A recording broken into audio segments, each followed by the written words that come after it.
विष्णुवे नमः। जय श्री हरि विष्णु। भगवान विष्णु और बृहस्पति देव की कृपा सदा सर्वदा आप पर बनी रहे। सबसे पहले आप सभी को मोहिनी एकादशी की हार्दिक शुभकामनाएं। आज है 8 मई बृहस्पतिवार का दिन। आज के इस वीडियो में हम पाठ करेंगे बृहस्पतिवार व्रत कथा का। साथ ही आज मोहिनी एकादशी भी है। अगर आप चाहें तो मोहिनी एकादशी की व्रत कथा सुन सकते हैं। उसकी वीडियो हमारे इस चैनल पर अपलोड हो चुकी है। उसकी लिंक मैं आपको डिस्क्रिप्शन बॉक्स में दे दूंगी। तो चलिए बृहस्पतिवार व्रत कथा शुरू करते हैं। कथा के अनुसार प्राचीन काल की बात है। किसी राज्य में एक बड़ा ही प्रतापी और दानी राजा राज करता था। वह हर गुरुवार को व्रत रखता था और दीन दुखियों की मदद किया करता था, परंतु ये बात उसकी रानी को बिल्कुल अच्छी नहीं लगती थी। वह न तो व्रत करती थी और ना ही दान पुण्य में विश्वास रखती थी। इतना ही नहीं, वह राजा को भी ऐसा करने से मना करती थी। एक समय की बात है कि राजा शिकार खेलने के लिए वन गए। घर पर रानी और उसकी दासी थी। उसी समय गुरु बृहस्पति देव साधु का रूप धारण कर राजा के दरवाजे पर भिक्षा मांगने आए। साधु ने जब रानी से भिक्षा मांगी तो वह कहने लगी, हे साधु महाराज, मैं तो इस दान और पुण्य से तंग आ गई हूँ। आप कोई ऐसा उपाय बताएं जिससे कि मेरा सारा धन नष्ट हो जाए और मैं आराम से रह सकूं।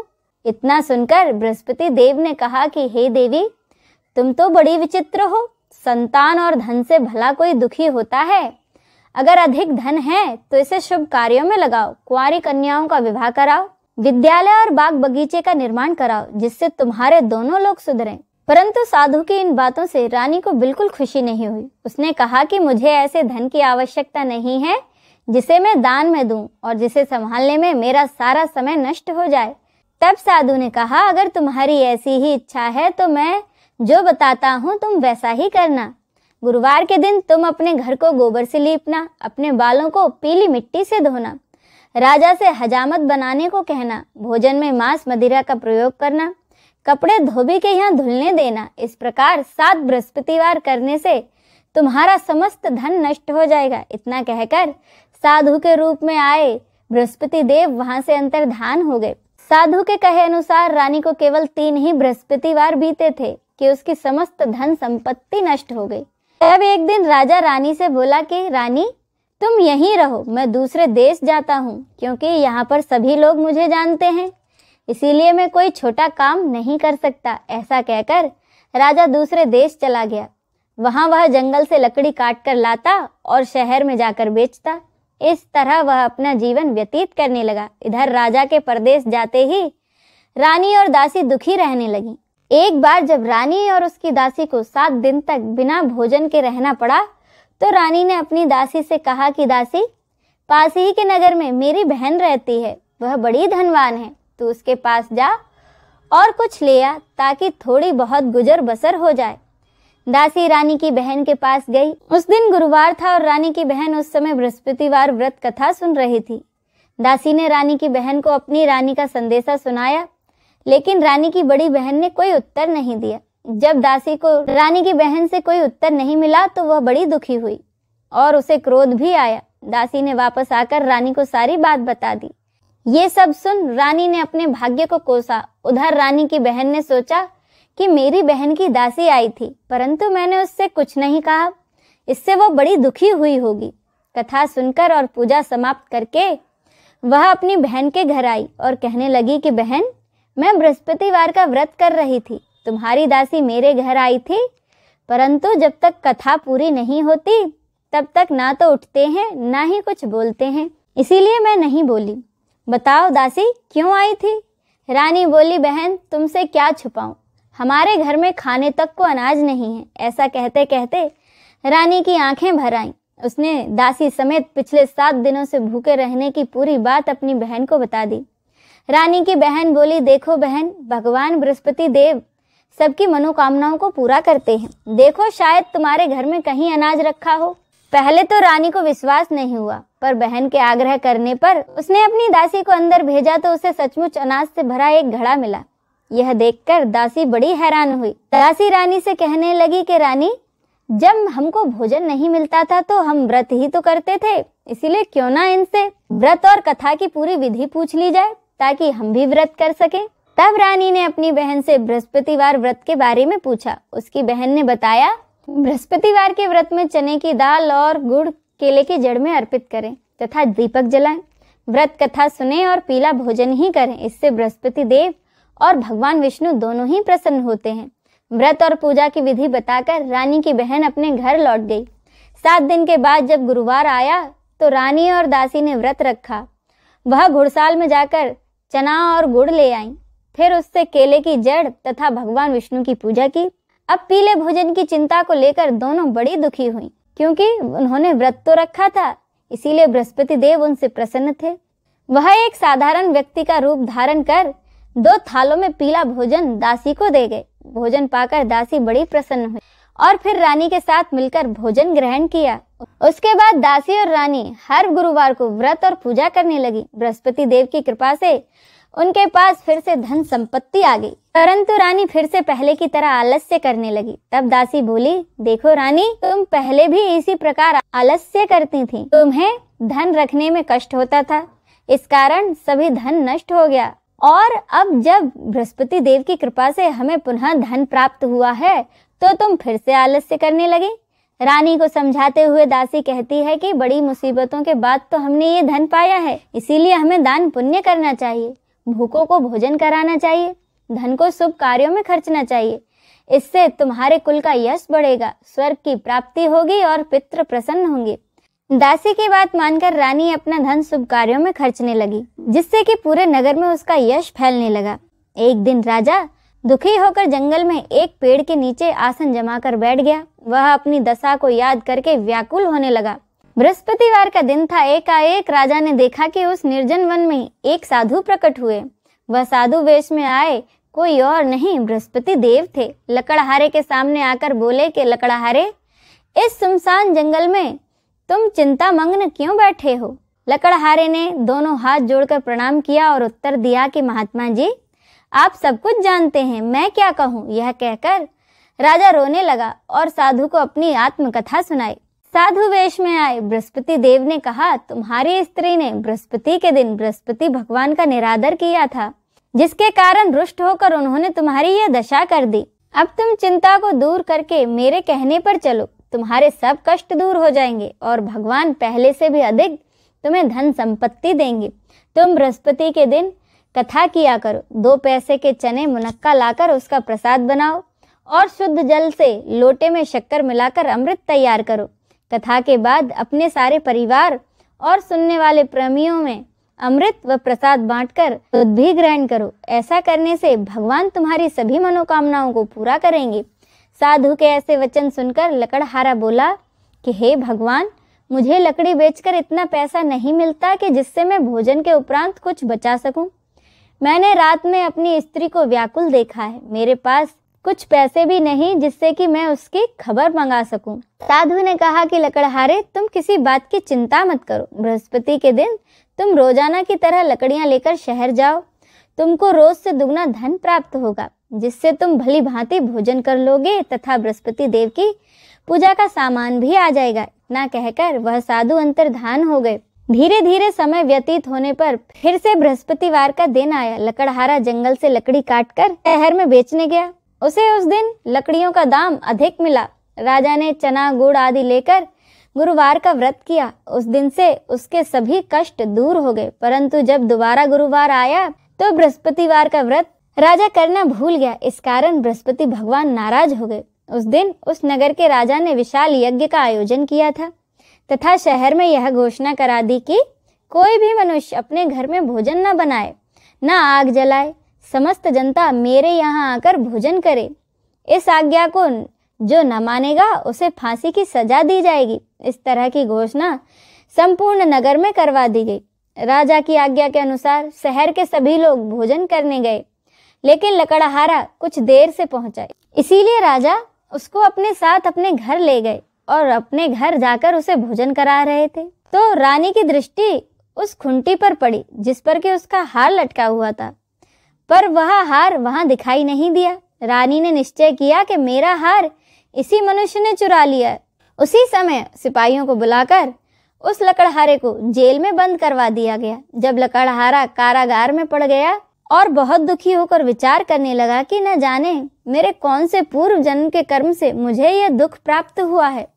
और उसी साधु को याद करने लगा जो कि जंगल में मिला था। उसी समय तत्काल बृहस्पति देव साधु के रूप में प्रकट हुए और उसकी दशा को कहने लगे, अरे मूर्ख, तूने बृहस्पति देव की कथा नहीं करी, इस कारण तुझे यह दुख प्राप्त हुआ है।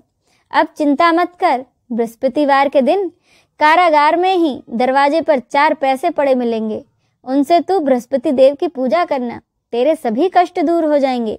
साधु के कहे अनुसार बृहस्पतिवार के दिन उसे 4 पैसे मिले। लकड़हारे ने कथा कही। उसी रात को बृहस्पति देव ने उस नगर के राजा को सपने में आकर कहा कि राजा, तुमने जिस आदमी को कारागार में बंद कर दिया है वह निर्दोष है, वह तो दूसरे नगर का राजा है, उसे छोड़ देना। रानी का हार उसी खुंटी पर लटका है, अगर तू ऐसा नहीं करेगा तो मैं तेरे राज्य को नष्ट कर दूंगा। इस तरह रात के सपने को देखकर राजा प्रातःकाल उठा और खुंटी पर हार देखकर लकड़हारे को बुलाकर क्षमा मांगी तथा लकड़हारे को सुयोग्य वस्त्र आभूषण देकर उसे विदा किया। बृहस्पति देव की आज्ञा अनुसार लकड़हारा अपने नगर को चल दिया। राजा जब अपने नगर के निकट पहुंचा तो उसे बड़ा आश्चर्य हुआ। नगर में पहले से अधिक बाग बगीचे, तालाब, कुएं और बहुत सी धर्मशालाएं और मंदिर बन गए थे। राजा ने पूछा, यह किसका बाग और धर्मशाला है? तब नगर के सब लोग कहने लगे, यह सब रानी और उसकी दासी के हैं। तो राजा को बड़ा आश्चर्य हुआ और गुस्सा भी आया। जब रानी ने यह खबर सुनी कि राजा आ रहे हैं तो उन्होंने बांदी से कहा कि दासी, देखो राजा हमको कितनी बुरी हालत में छोड़ गए थे, हमारी ऐसी हालत देखकर वह लौट न जाए, इसीलिए तू दरवाजे पर खड़ी हो जा। आज्ञा अनुसार दासी दरवाजे पर खड़ी हो गई। राजा जब आए तो उन्हें अपने साथ लेवा लाई। तब राजा ने क्रोध करके अपनी रानी से पूछा, यह धन तुम्हें कैसे प्राप्त हुआ है? तब उन्होंने कहा, हमें यह सब धन बृहस्पति देव के कृपा से प्राप्त हुआ है। राजा ने निश्चय किया कि अब 7 रोज बाद सभी बृहस्पति देव का पूजन करते हैं, परंतु मैं प्रतिदिन 3 बार कहानी तथा रोज व्रत किया करूंगा। अब हर समय राजा के दुपट्टे में चने की दाल बंधी रहती तथा दिन में 3 बार कहानी कहता। एक रोज राजा ने विचार किया, चलो अपनी बहन के यहाँ हो आऊं। इस तरह निश्चय कर राजा घोड़े पर सवार होकर अपनी बहन के यहाँ को चलने लगा। मार्ग में उसने देखा कि कुछ आदमी एक मुर्दे को ले जा रहे हैं। उन्हें रोककर राजा कहने लगा, अरे भाइयों, मेरी बृहस्पति देव की कथा तो सुन लो। वे बोले, लो हमारा आदमी मर गया है और इसको अपनी कथा की पड़ी है। परंतु कुछ आदमी बोले, अच्छा कहो, हम तुम्हारी कथा भी सुनेंगे। राजा ने दाल निकाली और जब कथा आदि हुई तो मुर्दा हिलने लग गया और जब कथा समाप्त हो गई तो वह मुर्दा राम राम करके मनुष्य की तरह उठ खड़ा हो गया। आगे मार्ग में उसे एक किसान खेत में हल चलाता मिला। राजा ने उसे देखा और उससे बोले, अरे भैया, तुम मेरी बृहस्पतिवार की कथा सुन लो। किसान बोला, जब तक मैं तेरी कथा सुनूंगा तब तक 4 हरिया तो जोत लूंगा, जा अपनी कथा किसी और को सुनाना। राजा के खेत से हटते ही बैल पछाड़ खाकर गिर गए तथा किसान के पेट में बड़ी जोर का दर्द होने लगा। उसी समय उसकी माँ रोटी लेकर आई। उसने जब देखा तो अपने पुत्र से सब हाल पूछा। बेटे ने सभी हाल अपनी माँ से कह दिया तो उसकी माँ दौड़ी दौड़ी उस घुड़सवार के पास गई और उससे बोली कि मैं तेरी कथा सुनूंगी, तू अपनी कथा मेरे खेत पर चलकर ही कहना। राजा उसके खेत पर जाकर कथा कहने लगा, जिसके सुनते ही वह बैल उठ खड़े हुए तथा किसान के पेट का दर्द भी बंद हो गया। राजा अपनी बहन के घर पहुंचा। बहन ने भाई की खूब मेहमानी की। दूसरे रोज प्रातः काल राजा जगा तो वह कहने लगा कि सब लोग भोजन कर रहे हैं। राजा अपनी बहन से कहा, ऐसा कोई मनुष्य नहीं है जिसने कि भोजन नहीं किया हो और मेरी बृहस्पतिवार की कथा सुन ले। उसकी बहन बोली, भैया, यह देश ऐसा ही है, यहाँ के लोग पहले भोजन करते हैं, बाद में दूसरे काम। तो राजा ने कहा कि देख लो, अगर कोई पड़ोस में हो तो बताओ। वह बोली, ठीक है। वह ऐसा कहकर देखने चलेगी, परंतु उसे कोई ऐसा व्यक्ति नहीं मिला जिसने कि भोजन न किया हो। अंत में वह एक कुम्हार के घर गई जिसका लड़का बीमार था। उसे मालूम हुआ कि उनके यहाँ 3 रोज से किसी ने भोजन नहीं किया है। रानी ने अपने भाई की कथा सुनने के लिए कुम्हार से कहा तो वह तैयार हो गया। राजा ने जाकर बृहस्पतिवार की कथा कुम्हार के यहाँ कही, जिसको सुनकर उसका लड़का ठीक हो गया अब तो राजा की प्रशंसा होने लगी। एक रोज राजा ने अपनी बहन से कहा कि बहन, हम अपने घर को जाएंगे, तुम भी तैयार हो जाओ। राजा की बहन ने अपनी सास से कहा कि सासू माँ, मैं अपने मायके जा रही हूँ। तो उसकी सास ने कहा, ठीक है चली जाओ, लेकिन अपने लड़कों को मत ले जाना, क्योंकि तेरे भाई के कोई औलाद नहीं है। बहन ने अपने भाई से कहा कि भैया, मैं तो चलूंगी, पर कोई बालक नहीं जाएगा। राजा बोला कि जब कोई बालक ही नहीं चलेगा तब तुम ही क्या करोगी।